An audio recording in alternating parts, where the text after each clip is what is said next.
WhatsApp पर ना हमारे पास एक मैसेज आता है किसी अपने का और हम उस पर आंख बंद करके भरोसा कर लेते हैं, है ना? लेकिन क्या हो अगर वही भरोसा एक बहुत बड़े धोखे का दरवाजा बन जाए? तो आज हम इन्हीं खतरनाक फॉरवर्ड मैसेजेस की एक एक परत खोलेंगे। जरा सोचिए, फैमिली ग्रुप में या किसी बेस्ट फ्रेंड की तरफ से कोई एकदम जरूरी सी लगने वाली खबर आई है। पहला रिएक्शन क्या होता है? हम तुरंत यकीन कर लेते हैं, बिल्कुल। पर सवाल तो यही है कि क्या हर फॉरवर्ड पर आंख बंद करके भरोसा करना सेफ है? असल में इन सारे स्कैम्स की जड़ इसी एक सवाल में छुपी हुई है। तो चलिए इस पूरे जाल को ना समझना शुरू करते हैं। पता है इन स्कैम्स का सबसे बड़ा हथियार क्या है? कोई हाई-फाई टेक्नोलॉजी नहीं, बल्कि हमारा और आपका भरोसा। ये बिल्कुल एक ट्रोजन हॉर्स की तरह काम करते हैं। मतलब बाहर से दोस्त बनकर आते हैं और अंदर से होते हैं दुश्मन। तो आखिर ये व्हाट्सएप फॉरवर्ड स्कैम्स हैं क्या भला? अच्छा, बहुत ही आसान भाषा में समझते हैं इसको। देखिए, ये वो झूठे मनगढ़ंत मैसेज हैं जो एक खास मकसद से बनाए जाते हैं। मकसद क्या? या तो डराना या फिर लालच देना। और इनका जो फाइनल गोल होता है ना, वो होता है हमारी मेहनत की कमाई, हमारी पर्सनल जानकारी चुराना या बस उस झूठ को जंगल की आग की तरह फैला देना। और पता है यही वजह है कि ये इतनी तेजी से फैलते हैं। देखिए, जब कोई अनजान आदमी हमें कुछ बताता है तो हम 100 बार सोचते हैं, शक करते हैं। लेकिन जब वही बात कोई दोस्त या रिश्तेदार फॉरवर्ड कर देता है तो हमारे दिमाग का जो शक वाला स्विच होता है ना, वो मानो ऑफ हो जाता है। हम कोई जांच पड़ताल नहीं करते, बस फॉरवर्ड कर देते हैं और बस स्कैम करने वालों का काम तो वहीं हो गया। तो चलिए अब इन डिजिटल जालों को जरा और करीब से देखते हैं कि भाई ये असल में दिखते कैसे हैं। चलिए कुछ सबसे कॉमन स्कैम्स को देखते हैं। हो सकता है इनमें से कोई हमारे पास भी कभी आया हो। सबसे पहले आते हैं नकली सरकारी ऐलान। सरकार सबको 5,000 रुपए दे रही है, इस लिंक पर क्लिक करें। ऐसा मैसेज देखकर कौन खुश नहीं होगा? लेकिन असलियत ये है कि कोई भी सरकार व्हाट्सएप पर अपनी योजनाओं का ऐलान नहीं करती। ये लिंक्स सिर्फ और सिर्फ पर्सनल डेटा चुराने के लिए बनाए जाते हैं। अच्छा, दूसरा तरीका है डर फैलाना। कल से बैंक बंद होने वाले हैं, जल्दी से कैश निकाल लो।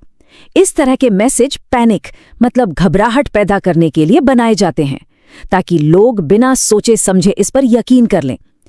एक बात याद रखने वाली है, असली इमरजेंसी की घोषणाएं वो ऐसे नहीं होती। अब बात करते हैं उस ट्रिक की जो शायद सबसे पुरानी है, लालच। जरा सोचिए, फोन पर मैसेज आता है, बधाई हो, आपने 25 लाख की लॉटरी जीती है। एक पल के लिए तो भाई दिल खुश हो जाता है, लेकिन जरा रुकिए, क्या किसी लॉटरी में हिस्सा लिया था? नहीं ना। बस यही तो खेल है। ये स्कैम करने वाले इनाम का झांसा देकर प्रोसेसिंग फीस या टैक्स के नाम पर पैसे ऐंठ लेते हैं। बिल्कुल इसी तरह नौकरी के नकली ऑफर्स की तो जैसे बाढ़ आई हुई है। घर बैठे काम करें और रोज 5,000 कमाएं, सुनने में कितना कितना बढ़िया लगता है। लेकिन जैसे ही कोई इसमें दिलचस्पी दिखाता है, ये लोग रजिस्ट्रेशन फीस या कोई कोड मांगने लगते हैं और नतीजा सीधा सीधा पैसों का नुकसान। और ये वाला जो है, ये शायद सबसे खतरनाक है। कोई भी बहाना बनाकर OTP यानी कि वन टाइम पासवर्ड मांग लिया जाता है। एक बात गांठ बांध लेनी चाहिए, OTP शेयर करने का मतलब है अपने व्हाट्सएप अकाउंट या बैंक अकाउंट की चाबियां सीधे सीधे किसी चोर के हाथ में थमा देना। तो ये तो हमने देख लिया कि ये स्कैम्स आखिर हैं क्या, लेकिन जो बड़ा सवाल है वो ये है कि आखिर ये काम क्यों करते हैं? क्यों अच्छे खासे पढ़े लिखे लोग भी इनके झांसे में आ जाते हैं?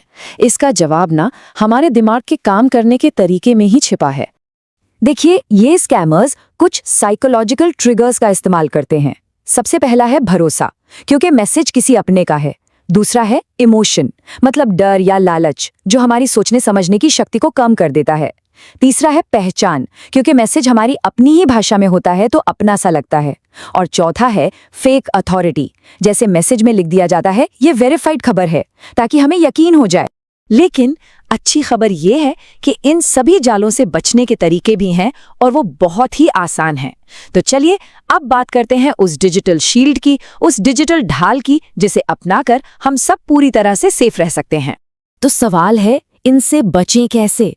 इसके लिए एक 5 स्टेप सेफ्टी प्रोटोकॉल है जो एक डिजिटल ढाल की तरह काम कर सकता है। ध्यान से सुनिएगा। स्टेप 1, सबसे पहले वेरीफाई करें। कोई भी फॉरवर्ड मैसेज आए उस पर आंखें बंद करके भरोसा नहीं करना है। गूगल पर जाकर किसी भरोसेमंद न्यूज़ वेबसाइट पर चेक कर लें। स्टेप 2, कभी क्लिक ना करें। मैसेज में आए किसी भी अनजान लिंक पर क्लिक करना मतलब खतरे को सीधा सीधा बुलावा देना है, बिल्कुल नहीं करना है। स्टेप 3, डेटा सुरक्षित रखें। अपना OTP, आधार, पैन या बैंक डिटेल्स ये सब तिजोरी की चाबी की तरह हैं, इन्हें किसी के साथ भी शेयर नहीं करना है। स्टेप 4, स्कैम्स को रिपोर्ट करें। व्हाट्सएप में ही रिपोर्ट का एक ऑप्शन होता है, उसका इस्तेमाल करें ताकि व्हाट्सएप उस नंबर पर एक्शन ले सके। और स्टेप 5, आखिरी कदम, नंबर ब्लॉक करें। उस नंबर को तुरंत ब्लॉक कर दें ताकि वो दोबारा परेशानी न कर पाए। इतनी सारी बातों के बाद अगर सिर्फ एक चीज याद रखनी हो तो वो क्या होगी? तो चलिए इस पूरी बातचीत के निचोड़ पर आते हैं। वो एक गोल्डन रूल जो हमेशा काम आएगा। और वो नियम ये है, इसे बस दिमाग में बिठा लीजिए, अगर कोई भी मैसेज घबराहट पैदा कर रहा है या आसान पैसों का सपना दिखा रहा है तो वो शायद एक स्कैम है। बस वहीं रुक जाइए, एक पल सोचिए और उसे डिलीट कर दीजिए। तो अब हम सब इन डिजिटल जालों को पहचानना सीख गए हैं, लेकिन ये जानकारी सिर्फ अपने तक रखने से काम नहीं चलेगा, है ना? तो अब ये सोचना है कि हमारे परिवार या दोस्तों में वो पहला इंसान कौन है जिसे इस जानकारी की सबसे ज्यादा जरूरत है। इस जानकारी को उन तक पहुंचाना है ताकि अगला कोई भी इसका शिकार बनने से बच सके।